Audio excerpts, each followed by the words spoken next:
आज हम पढ़ने वाले नंबर सिस्टम। इसमें हमारे पास होते हैं रियल नंबर्स और दूसरे मेरे पास होते हैं, एक होते हैं इमेजिनरी नंबर्स और दूसरे होते हैं कॉम्प्लेक्स नंबर। ठीक है, रियल नंबर्स रियल में एग्जिस्ट करते हैं, इमेजिनरी नंबर जो एग्जिस्ट नहीं करते। कैसे?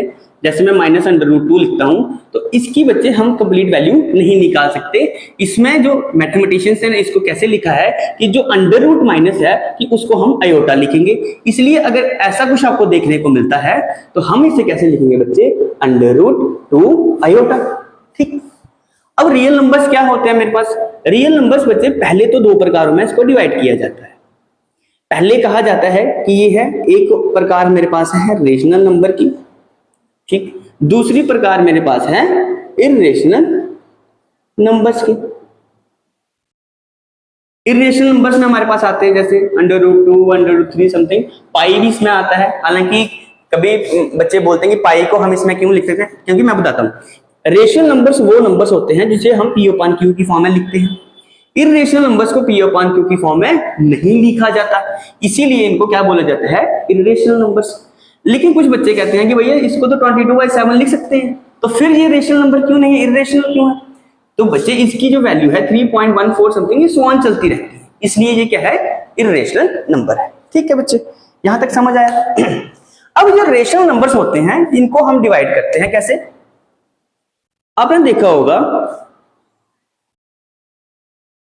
आपने देखा है, हमने पढ़ा है नेचुरल नंबर्स,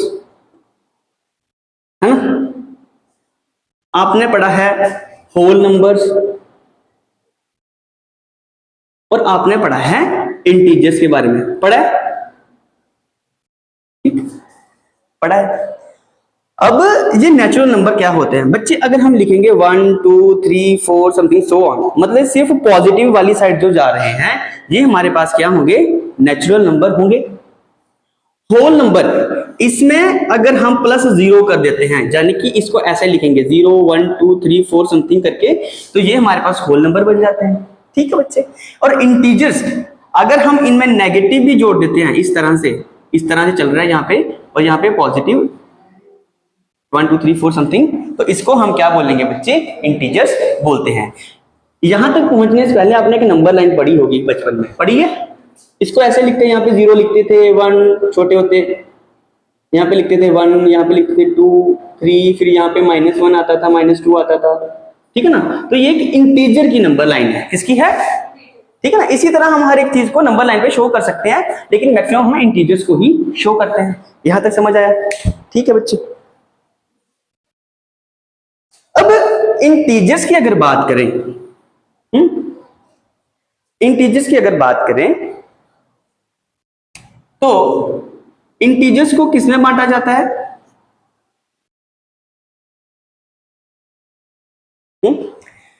इंटीजर्स में हमारे पास ऑड भी आते हैं, इवन भी आते हैं, नेगेटिव भी आते हैं, और प्राइम नंबर आते हैं, को प्राइम आते हैं, ठीक है, कंपोजिट आते हैं।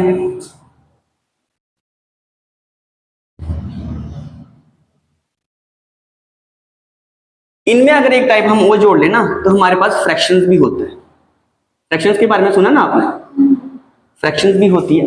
तो फ्रैक्शंस को कैसे लिखते हैं बच्चे?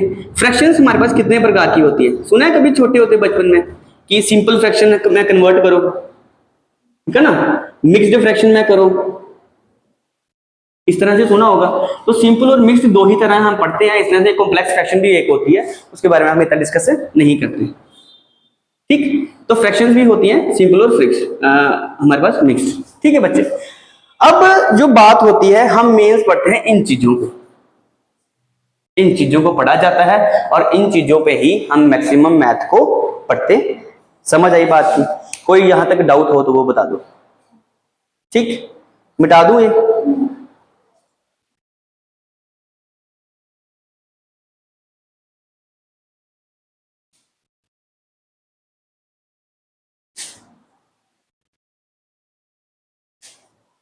अब हम बारी बारी, मैंने सबकी डेफिनेशन आपको बता दी, लेकिन हम जो पढ़ेंगे डिटेल में वो हम पढ़ेंगे इंटीजर्स। क्या पढ़ेंगे? क्योंकि इंटीजर्स का ही खेल है सारे मैथ में और इंटीजर्स ही हमें पढ़ना है पहले। मैंने बच्चे आपको बताया कि हमारे पास इंटीजर कितने प्रकार के होते हैं। सबसे पहले हमारे पास आता है ऑड नंबर। क्या आता है? Odd number. ऑड नंबर सबको पता है कि हम ऐसे लिखते हैं, कई बच्चों को पता नहीं था, उसे ऐसे लिखते हैं 3 4 7, ये ऑड नंबर है। लेकिन ओरिजिनल डेफिनेशन इसकी क्या है? क्या कहेंगे? किसको ऑड नंबर बोलेंगे? जो 2 से डिवाइड नहीं होते। तो numbers which are not divisible by 2,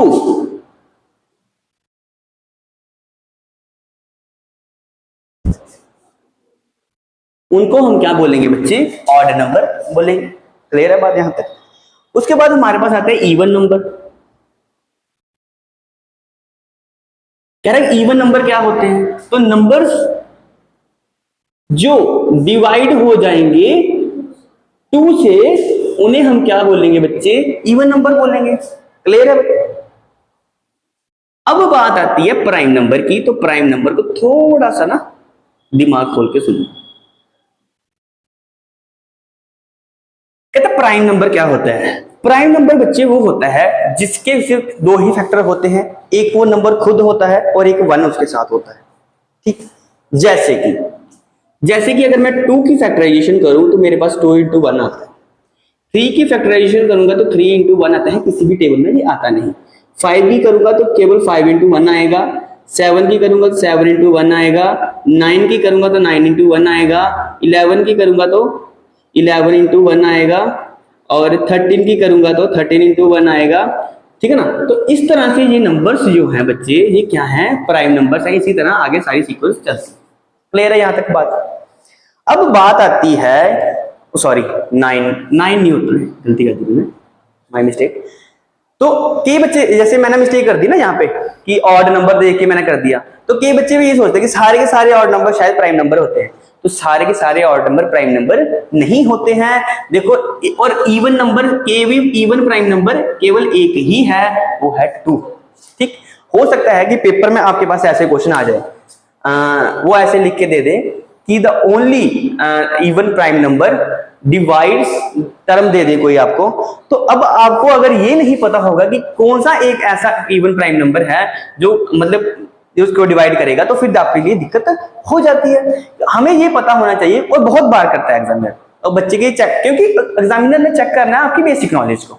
तो आपकी बेसिक नॉलेज ये पता होना चाहिए कि 2 एक प्राइम नंबर है, 2 अकेला ही ऐसा है जो कि प्राइम नंबर है, इवन प्राइम नंबर है, सॉरी। ठीक, समझ आ गई प्राइम नंबर की बात? ठीक है, बहुत अच्छे। अगर प्राइम नंबर की बात बच्चे आपको समझ आ गई तो कंपोजिट नंबर भी आपको समझ आ जाएंगे। कैसे? कंपोजिट क्या होंगे फिर? हाँ, जो प्राइम नंबर के अलावा नंबर बचते हैं वो सारे के सारे क्या हैं? Composite numbers. तो नंबर्स जो मतलब numbers other than prime number are called composite numbers। समझ आइए बात? समझ। और इसके बाद अगली टर्म मैंने अभी आपको बताया कि एक टर्म हमारे पास होती है को प्राइम नंबर। क्या होती है?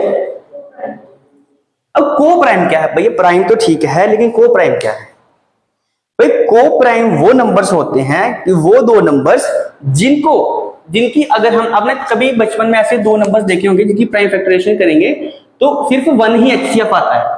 एचसीएफ का पता ना, जो दोनों को डिविजिबल करता हो। तो एक तरह से मैं ले लूं 2 और 17 को ले लूं, है ना? अगर इनकी मैं पीएफ करूंगा तो बच्चे हमारे पास क्या आएगा? 2 × 1। इसकी करूंगा तो 17 × 1 आएगा। तो इसमें एचसीएफ क्या है? केवल एचसीएफ 1 ही है ऐसा जो इन दोनों को डिवाइड कर रहा है, और तो कोई कर नहीं रहा। तो इसका मतलब ऐसे 2 डिजिट, ऐसे 2 इंटीजर्स जिनका एचसीएफ क्या होगा? 1 होगा, वो क्या होंगे? को प्राइम नंबर होंगे। ठीक है बच्चे, कोई डाउट यहां तक? ठीक है, तो यही सी थोड़ी सी बातें थी नंबर सिस्टम के बारे में, अगर नंबर्स की पहचान करानी, क्योंकि एग्जामिनर जो है वो आपको कंफ्यूज करता है नंबर्स पे। इसके बाद आप नंबर्स को समझ जाओगे, नंबर्स के बेस पे आपके साथ जब एग्जामिनर खेलेगा तो आप उसको भांप लोगे कि कहना क्या चाहता है। ठीक है, अब हम फ्रैक्शंस की बात कर लेते हैं।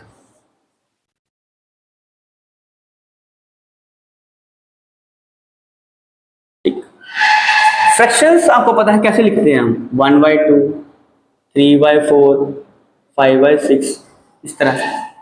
ठीक, अब फ्रैक्शंस जो है ये किस तरह की फ्रैक्शन है? सिंपल फ्रैक्शन मैंने अभी बताया आपको, क्योंकि ये सिंपल सीधे सीधे लिखी हुई है ना, 1/2, 3/4, 5/6, इस तरह से।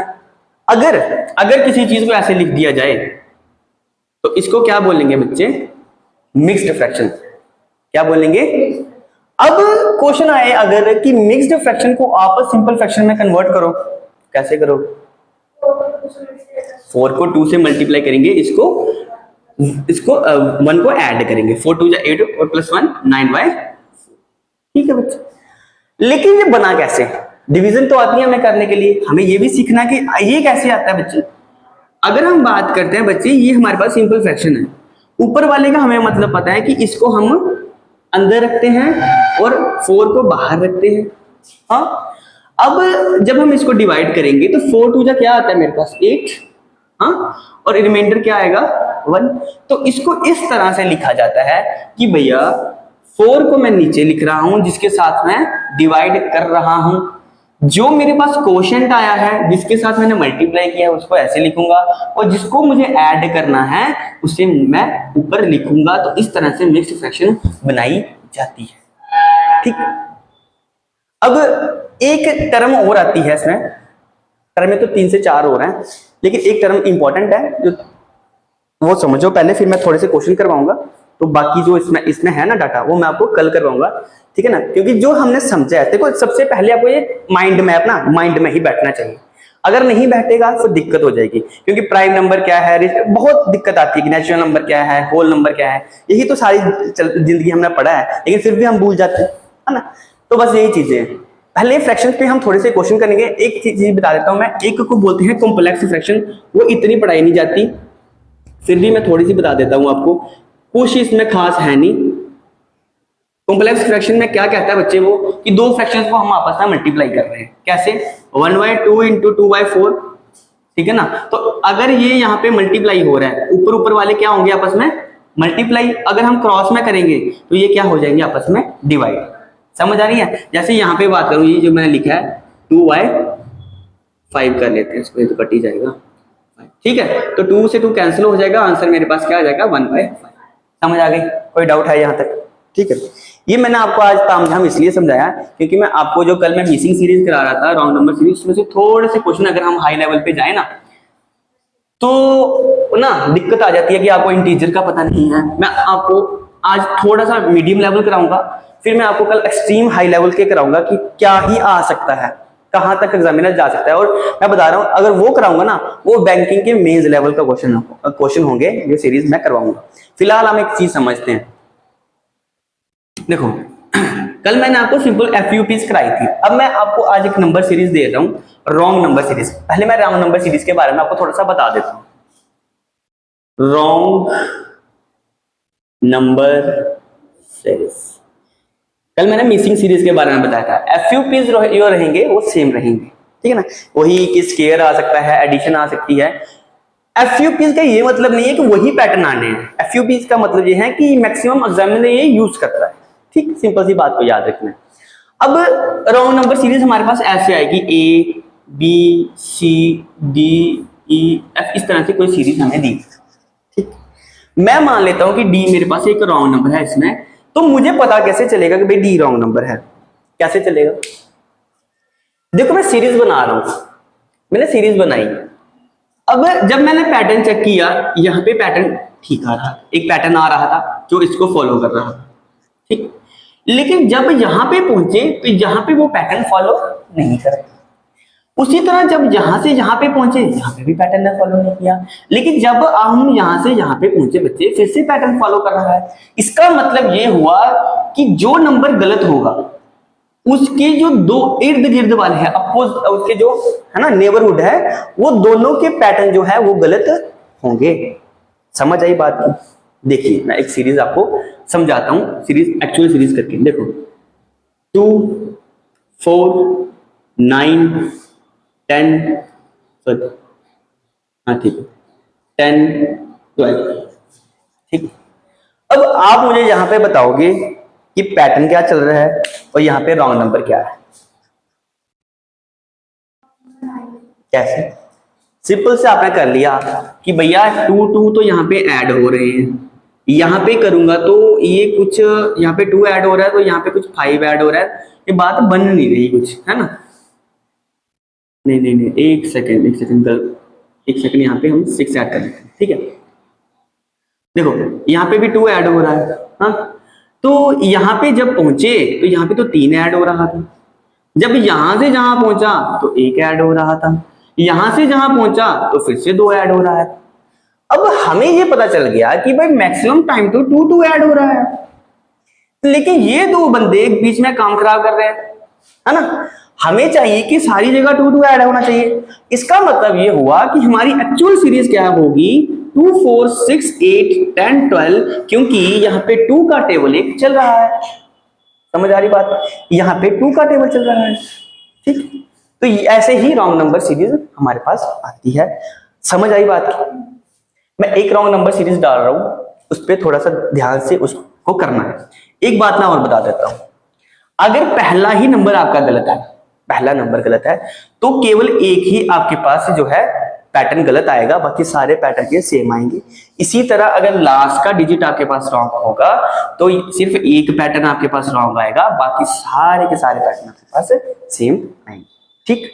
तो जरूरी नहीं होता कि आपको इस साइड से ही चलना है, हम इस साइड से भी चल सकते हैं। कैसे? देखो कई बार एग्जामिनर क्या करता है, बहुत बड़ी बड़ी टर्में दे देता है ना। वो बच्चे के दिमाग से खेलने के लिए उल्टा चलता है, डिसेंडिंग ऑर्डर में। वो क्या करेगा, बड़ी टर्म पहले देगा, फिर छोटी, फिर छोटी, फिर छोटी, फिर बिल्कुल छोटी दे देगा। अब हमें तो इतने बड़े टेबल आते नहीं है भाई, है ना, किसी को भी नहीं आते। वो हम क्या करेंगे, हम छोटी से बड़ी की ओर चलेंगे, जहां से हम कैलकुलेट कर सकते हैं आसानी से, क्योंकि फिर पैटर्न बनना शुरू हो जाता है आसानी से, ठीक है बच्चे। इसी तरह से जहां से छोटी टर्म आपको दिखेगी वहां से ही चलना है। मैं एक मिसिंग सीरीज का क्वेश्चन दे रहा हूं, एक राउंड नंबर सीरीज का, उसको करो, फिर उसके बाद हम आज की क्लास यहीं पे ऑफ करेंगे। कल हम फ्रैक्शंस के बारे में थोड़ा सा और पढ़ेंगे, ठीक है बच्चे।